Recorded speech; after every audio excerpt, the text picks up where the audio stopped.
Assalamualaikum warahmatullahi wabarakatuh. Kami dari kelompok 4 akan menyiarkan video tentang Perhimpunan Indonesia. 1. Latar belakang. Pada awal abad ke-20, banyak pelajar Indonesia yang melanjutkan studi ke Belanda. Mereka awalnya tergabung dalam organisasi bernama Indische Vereniging, Perhimpunan Hindia, yang berdiri tahun 1908 di Den Haag, Belanda. Tujuannya waktu itu masih sebatas perkumpulan sosial dan tempat berkumpul para pelajar Hindia Belanda, belum bersifat politik. Namun, pengaruh nasionalisme global, seperti kebangkitan bangsa-bangsa Asia dan Afrika, membuat orientasi organisasi ini berubah menjadi politik. 2. Perubahan menjadi Perhimpunan Indonesia. Tahun 1925, nama organisasi Indische Vereniging resmi diubah menjadi Perhimpunan Indonesia, PI. Pergantian nama ini melambangkan perubahan arah perjuangan dari sifat sosial ke arah politik nasional dan kemerdekaan. Mereka mulai memakai istilah Indonesia untuk menunjukkan identitas bangsa yang merdeka, bukan lagi Hindia Belanda. 3. Tokoh-tokoh penting. Beberapa tokoh penting dalam Perhimpunan Indonesia antara lain: Muhammad Hatta, Ketua PI, tokoh utama yang memperjuangkan kemerdekaan di luar negeri.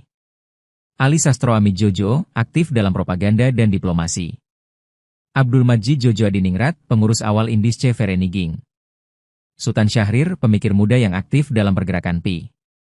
Iwa Kusuma Sumantri, Soetan Syahrir, RM Soepomo, dan lainnya juga sempat terlibat. 4. Tujuan dan ideologi. Tujuan utama PI adalah: 1. Membentuk kesadaran nasional Indonesia. 2. Mendorong kemerdekaan penuh bagi bangsa Indonesia. 3. Menumbuhkan rasa persatuan dan kesetaraan dengan bangsa lain. Prinsip perjuangan mereka adalah non-kooperatif terhadap pemerintah kolonial Belanda, artinya tidak mau bekerja sama dengan penjajah. 5. Kegiatan dan perjuangan. Beberapa kegiatan penting PI: menerbitkan majalah Indonesia Merdeka, berisi tulisan-tulisan tentang nasionalisme, politik, dan kemerdekaan. Aktif mengikuti Kongres Internasional untuk mengenalkan perjuangan Indonesia ke dunia.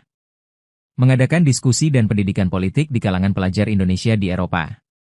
Menyuarakan anti-kolonialisme dan anti-imperialisme. 6. Peran di dunia internasional. PI menjadi organisasi Indonesia pertama yang memperkenalkan nama Indonesia di forum internasional.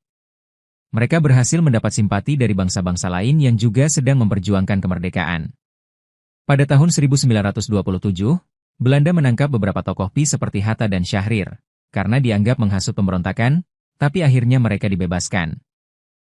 7. Pengaruh bagi pergerakan nasional di Indonesia. PI menginspirasi organisasi di tanah air untuk memperjuangkan kemerdekaan secara tegas. Gagasan persatuan nasional, kemandirian, dan kesadaran politik menyebar ke tanah air dan menjadi dasar pergerakan modern Indonesia. Pemikiran tokoh-tokohnya banyak memengaruhi Sumpah Pemuda, 1928, dan Perjuangan Kemerdekaan 1945.